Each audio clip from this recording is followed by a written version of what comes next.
A graça e a paz do Senhor Jesus, amém, meus irmãos? Estamos aqui de volta com nossos estudos da célula, né? Esse estudo hoje eu quero continuar falando sobre decido não ser criança espiritual.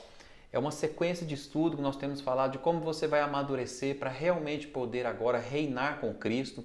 E nós sabemos que o nosso Deus é muito sábio, que Ele não vai nos confiar tudo aquilo que Ele tem para nos confiar, que foi conquistado na cruz sem antes estarmos preparados, né?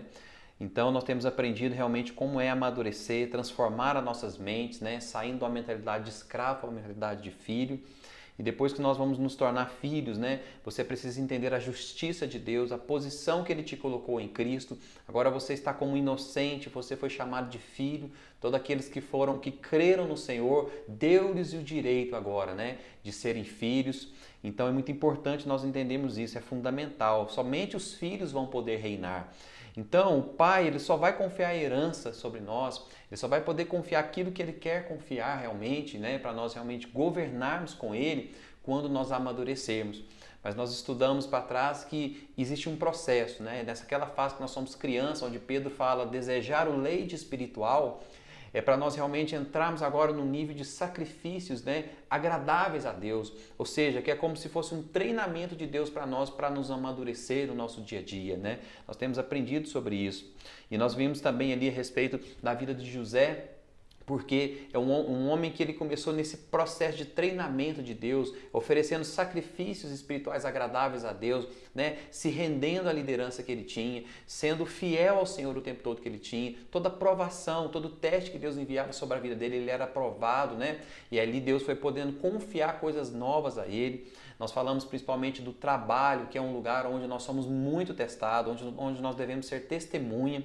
Porque lá em Lucas capítulo 16 fala que se você é fiel nas coisas ímpias desse mundo, ou seja, o trabalho desse mundo, o dinheiro sujo desse mundo, mesmo assim você é fiel, você não rouba, você dá bom testemunho, Deus vai poder te confiar as coisas grandiosas dele, que são espirituais. Né? Nós estamos falando também sobre, no último estudo nós falamos sobre a vida de disciplina. Um adulto, ele realmente precisa de disciplina na vida dele.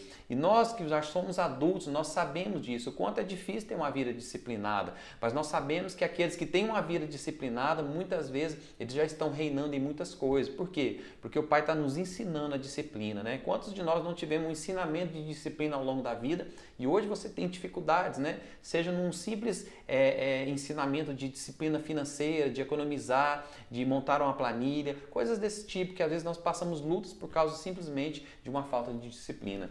Então nós vimos aspectos da vida de disciplina, começar do jejum, da oração, mas também falamos de disciplinas da mente, né? De nós vigiarmos a mente para realmente continuar crendo que o Senhor é bom, que Ele nos ama, que tudo coopera para o nosso bem. E esse alinhamento de disciplina o tempo todo, não deixar o diabo jogar acusação e condenação, isso é fundamental para um adulto. Uma criança que não tem uma disciplina desde pequena, de entender que o pai a ama, de entender de ser declarado isso para ela sempre, né? Ou de crianças que foram abusadas, ou seja, foram atacadas na mente, mesmo que seja por modo físico, né? Mas a mente foi afetada, de se sentir rejeitada, você pode perceber que ela cresce, que ela se torna um adulto com dificuldades em muitas áreas, né?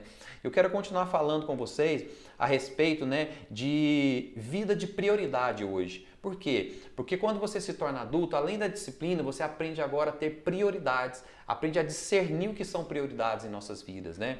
E a primeira prioridade que eu queria falar com você chama-se compromisso com a vontade do Pai. Irmãos, eu quero ler lá em Hebreus capítulo 10, versículo 35 e 36, diz o seguinte: não abandoneis, portanto, a vossa confiança, ela tem grande galardão. Com efeito, tendes necessidade de perseverança, para que, havendo feito a vontade de Deus, alcanceis a promessa. Olha que versículo para pessoas maduras. Primeiro, não abandoneis a confiança, ou seja, não abandoneis a confiança que Deus te ama, não abandoneis que Deus está contigo, não abandoneis que tudo agora coopera para o seu bem, a confiança que você tem no Pai, nós falamos sobre isso, né? E nós vamos ter o galardão se nós continuarmos a perseverando, vida de disciplina na mente, né? Com efeito, tendes necessidade de Perseverança, ou seja, pessoas maduras têm que perseverar, né? Para que, havendo feito a vontade de Deus, ou seja, você aceitou o tratamento de Deus, você aceitou que é uma prova de Deus na sua vida, você realmente agora ali entendeu que Deus tem uma vontade dele ali, mesmo no meio da provação, você aceitou a vontade de Deus, aí sim você vai alcançar a promessa, aí sim você vai poder reinar com Cristo. Olha que coisa poderosa, né? A nossa maior prioridade é sempre fazer a vontade do Pai, é descobrir a vontade do Pai, né? Só assim nós vamos alcançar as promessas. É interessante que aquele versículo de 1 João 5,14 fala que se nós pedimos segundo a vontade do Pai, nós já recebemos. Olha o tanto que é importante a vontade do Pai, né, para nós. Então, não é simplesmente achar alguma coisa que é certo ou que é errado. Isso foi o que aconteceu com Adão e Eva lá atrás. Ele comeu da árvore do conhecimento do bem e do mal e a partir daquele momento ele começou a discernir. Ah, eu acho que isso é certo, então eu posso fazer. Eu acho que isso é errado, então eu posso fazer. E isso é algo que realmente não nos leva a lugar nenhum.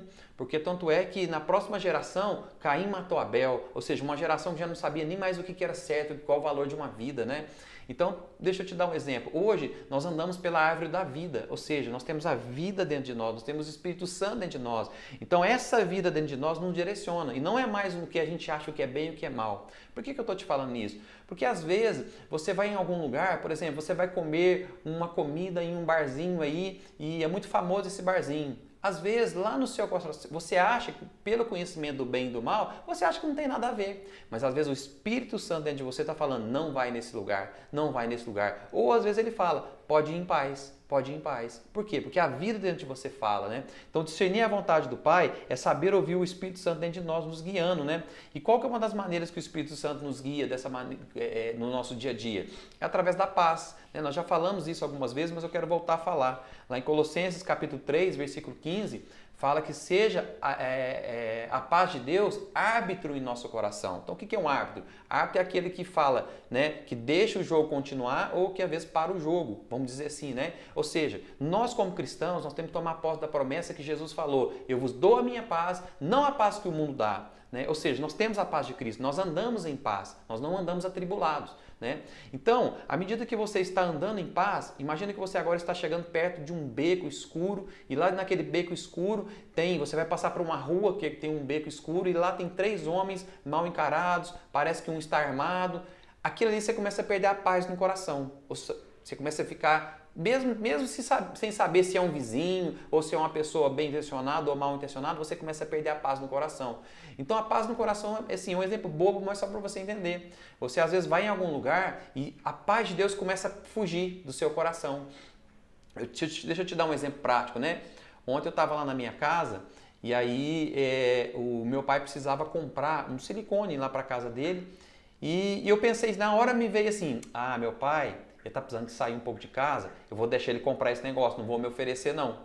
Mas quando eu pensei isso, meu coração ficou apertado, parece que eu perdi a paz. E na hora eu pensei, bom, se eu pensar assim, olha, vou me oferecer, virar para meu pai e falei, pai, quer que eu compre o silicone para o senhor? Quando eu tive esse pensamento, parece que meu coração voltou a ter paz. E quando eu pensei novamente, não vou pensar assim, não, vou deixar meu pai agora para ele dar os pulos dele. Parece que eu perdi a paz. Ali eu comecei a entender que o Espírito Santo estava me dando mais paz em oferecer ajuda para meu pai do que outra coisa. Aí na hora eu falei, Espírito Santo, eu te obedeço. Eu falei, pai, quer que eu vou lá comprar para o senhor o silicone? Ele falou, quero. Eu fui lá e comprei para ele. Numa simples atitude, eu procurei discernir a vontade do Pai naquele momento, né? Então é algo que a gente precisa fazer, discernir a vontade de Deus no nosso dia a dia, né? Colocar a vontade de Deus em primeiro lugar.